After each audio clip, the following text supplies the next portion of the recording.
প্ৰথমে সদৌ অসম ছাত্ৰ সন্থাৰ শিৱসাগৰ সাধাৰণ সভা সফল কৰি তোলাৰ কাৰণে শিৱসাগৰবাসী ৰাইজ আৰু অসমবাসী ৰাইজলৈ আন্তৰিক কৃতজ্ঞতা জনালোঁ।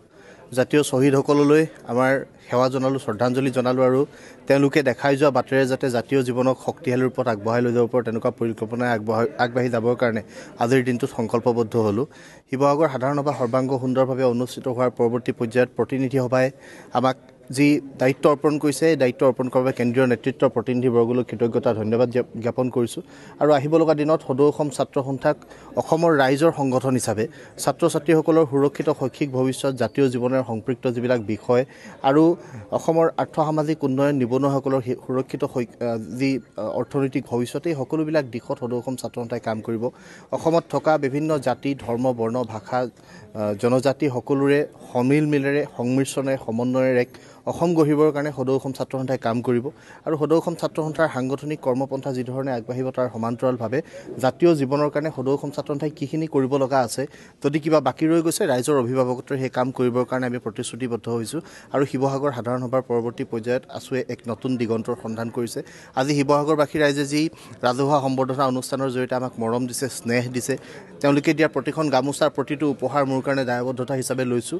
আৰু এই যাত্ৰাটোত প্ৰত্যেকটো তেওঁলোকে মোক দি যোৱা দায়বদ্ধতা শক্তিশালী ৰূপত লৈ যাবৰ কাৰণে মই অংগীকাৰবদ্ধ হৈছোঁ। আৰু আহিব লগা দিনত জাতিটোৰ কাৰণে কিবা এটা যাতে কৰি যাব পাৰোঁ, সময়ৰ বালিত যাতে নিজৰ খোজৰ ছাপ এৰি যাব পাৰোঁ, তেনেকুৱা ধৰণে কাম কৰিবৰ কাৰণে প্ৰতিশ্ৰুতিবদ্ধ হৈছোঁ। মোৰ যদি বাটৰ ক'ৰবাত ভুল হয়, বাট শুদ্ধ কৰি দিবলৈ, সঠিক বাটৰ সন্ধান দিবলৈ ৰাইজক অভিভাৱকত্ব গ্ৰহণ কৰিবলৈ অনুৰোধ জনাইছোঁ।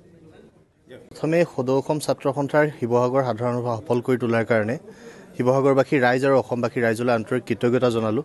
জাতীয় শ্বহীদসকললৈ আমাৰ সেৱা জনালোঁ, শ্ৰদ্ধাঞ্জলি জনালোঁ আৰু তেওঁলোকে দেখাই যোৱা বাটেৰে যাতে জাতীয় জীৱনক শক্তিশালী ৰূপত আগবঢ়াই লৈ যাব পাৰোঁ তেনেকুৱা পৰিকল্পনাই আগবাঢ়ি যাবৰ কাৰণে আজিৰ দিনটোত সংকল্পবদ্ধ হ'লোঁ। শিৱসাগৰ সাধাৰণ সভা সৰ্বাংগ সুন্দৰভাৱে অনুষ্ঠিত হোৱাৰ পৰৱৰ্তী পৰ্যায়ত প্ৰতিনিধি সভাই আমাক যি দায়িত্ব অৰ্পণ কৰিছে, এই দায়িত্ব অৰ্পণ কৰাৰ বাবে কেন্দ্ৰীয় নেতৃত্বৰ প্ৰতিনিধিবৰ্গলৈ কৃতজ্ঞতা ধন্যবাদ জ্ঞাপন কৰিছোঁ। আৰু আহিব লগা দিনত সদৌ অসম ছাত্ৰ সন্থাক অসমৰ ৰাইজৰ সংগঠন হিচাপে ছাত্ৰ ছাত্ৰীসকলৰ সুৰক্ষিত শৈক্ষিক ভৱিষ্যত, জাতীয় জীৱনৰ সম্পৃক্ত যিবিলাক বিষয় আৰু অসমৰ আৰ্থসামাজিক উন্নয়ন, নিবনুৱাসকলৰ সুৰক্ষিত যি অৰ্থনৈতিক ভৱিষ্যত, এই সকলোবিলাক দিশত সদৌ অসম ছাত্ৰ সন্থাই কাম কৰিব। অসমত থকা বিভিন্ন জাতি, ধৰ্ম, বৰ্ণ, ভাষা, জনজাতি সকলোৰে সমিলমিলেৰে সংমিশ্ৰণে সমন্বয়েৰে এক অসম গঢ়িবৰ কাৰণে সদৌ অসম ছাত্ৰ সন্থাই কাম কৰিব।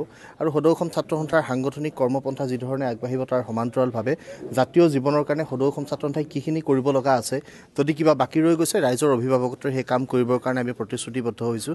আৰু শিৱসাগৰ সাধাৰণ সভাৰ পৰৱৰ্তী পৰ্যায়ত আছুৱে এক নতুন দিগন্তৰ সন্ধান কৰিছে। আজি শিৱসাগৰবাসী ৰাইজে যি ৰাজহুৱা সম্বৰ্ধনা অনুষ্ঠানৰ জৰিয়তে আমাক মৰম দিছে, স্নেহ দিছে, তেওঁলোকে দিয়া প্ৰতিখন গামোচাৰ প্ৰতিটো উপহাৰ মোৰ কাৰণে দায়বদ্ধতা হিচাপে লৈছোঁ।